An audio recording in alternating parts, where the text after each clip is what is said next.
ഏറ്റവും പ്രതിസന്ധികൾ നിറഞ്ഞ കാലത്ത് തൻ്റെ വയസ്സിനും അപ്പുറത്തേക്കുള്ള കാര്യങ്ങൾ ചെയ്ത് ഒരുപാട് ജീവനുകളെ പിടിച്ചു നിർത്താൻ വേണ്ടി കിണഞ്ഞു പരിശ്രമിക്കുന്ന ഒരു മിടുക്കനെ കുറിച്ചാണ്. വെറും 12 വയസ്സുള്ള ഒരു കുട്ടി. അവൻ ഓടി നടക്കുകയാണ്. അവൻ്റെ അല്ല, അവൻ്റെ കൂടെയുള്ള ആളുകളുടെയൊക്കെ ജീവൻ രക്ഷിക്കാൻ വേണ്ടി. ഗാസയിലാണ് സക്കറിയ സാറാഖ് എന്ന ബാലൻ ഉള്ളത്. ആ ബാലന് വേണ്ടി കൈയടിക്കുകയാണ് ഇപ്പോൾ ലോകം.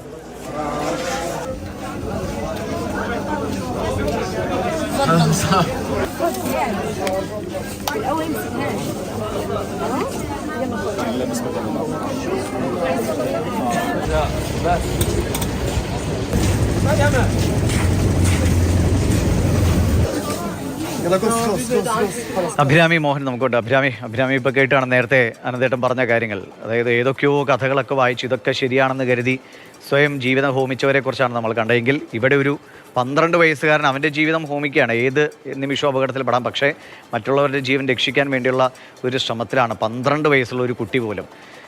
അവനെ എങ്ങനെയാണ് ലോകം കാണുന്നത്, അവൻ എങ്ങനെ മുന്നോട്ട് പോകുന്നു? ദിവിഷ, ഈ ദൃശ്യങ്ങൾ കാണുമ്പോൾ മനസ്സിൽ വല്ലാത്തൊരു ഭാരം തോന്നുന്നുണ്ട്. വെറും 12 വയസ്സ് മാത്രമാണ് സക്രിയ എന്ന് പറയുന്ന ആ കുഞ്ഞിനുള്ളത്. അവൻ ഗാസയിലെ അലക്സ ആശുപത്രിയിൽ സന്നദ്ധ സേവനത്തിനും ഡോക്ടർമാരെ സഹായിക്കാനുമായിട്ട് നിൽക്കുകയാണ്. യുദ്ധം ഏറ്റവും കൂടുതൽ മുറിവേൽപ്പിക്കുന്നത് കുഞ്ഞുങ്ങളെയാണെന്ന് നമ്മൾ ആവർത്തിച്ച് പറയുന്നുണ്ട്. എത്ര നാളായല്ലേ ആ യുദ്ധം തുടങ്ങിയിട്ട്? 12 വയസ്സ് ആലോചിക്കണം. സ്കൂളിൽ പോകേണ്ട കുട്ടികൾ, സുഹൃത്തുക്കൾക്കൊപ്പം സ്കൂളിൽ പോകേണ്ട പ്രായമാണ്, കളിച്ച് നടക്കേണ്ട പ്രായമാണ്. ആ പ്രായത്തിൽ സ്വന്തം വീട് ഉപേക്ഷിച്ച് വീട്ടുകാർക്കൊപ്പം അലക്സ ആശുപത്രിയിൽ എത്തിയതാണ്. യുദ്ധത്തിൻ്റെ പരിണിതഫലമായി അവരുടെ വീടും നാടും ഒക്കെ ഉപേക്ഷിച്ച് ഈ ആശുപത്രിയിലേക്ക് എത്തിപ്പെടേണ്ടി വന്നു. അങ്ങനെയാണ് സക്രിയ അവിടുത്തെ ഡോക്ടർമാരുമായി പരിചയത്തിലാകുന്നതും. അങ്ങനെ അവൻ ഈ സന്നദ്ധ പ്രവർത്തനത്തിന് താല്പര്യമുണ്ടെന്ന് പറയുകയും, ആൾക്ഷാമമാണ് അറിയാമല്ലോ, യുദ്ധത്തിൽ പരിക്കേറ്റ നിരവധി ആളുകളെ എത്തിക്കുന്ന ഒരു ആശുപത്രിയാണ് അലക്സ. നമ്മൾ യുദ്ധം തുടങ്ങിയപ്പോൾ മുതലേ വാർത്തകൾ നിറയുന്നത് ഗാസയിലെ അലക്സ ആശുപത്രിയാണ്. ആ ആശുപത്രിയിൽ ഡോക്ടർമാരുടെയൊക്കെ ഈ സന്നദ്ധ പ്രവർത്തകരുടെയൊക്കെ ക്ഷാമം നമുക്ക് ഊഹിക്കാവുന്നതേ ഉള്ളൂ. അങ്ങനെയാണ് സക്രിയ ആ ആശുപത്രിയിൽ സന്നദ്ധ സേവനത്തിനെത്തുന്നത്. ഈ സക്രിയ ഓരോ ആൾക്കാരെ എടുക്കാൻ പോകുമ്പോഴും അവൻ്റെ വാക്കുകളുണ്ട്. ഇങ്ങനെ ഓരോ ആൾക്കാരെ എടുക്കാൻ പോകുമ്പോഴും എനിക്ക് മനസ്സിൽ വല്ലാത്തൊരു ഭാരം തോന്നുന്നുണ്ട്.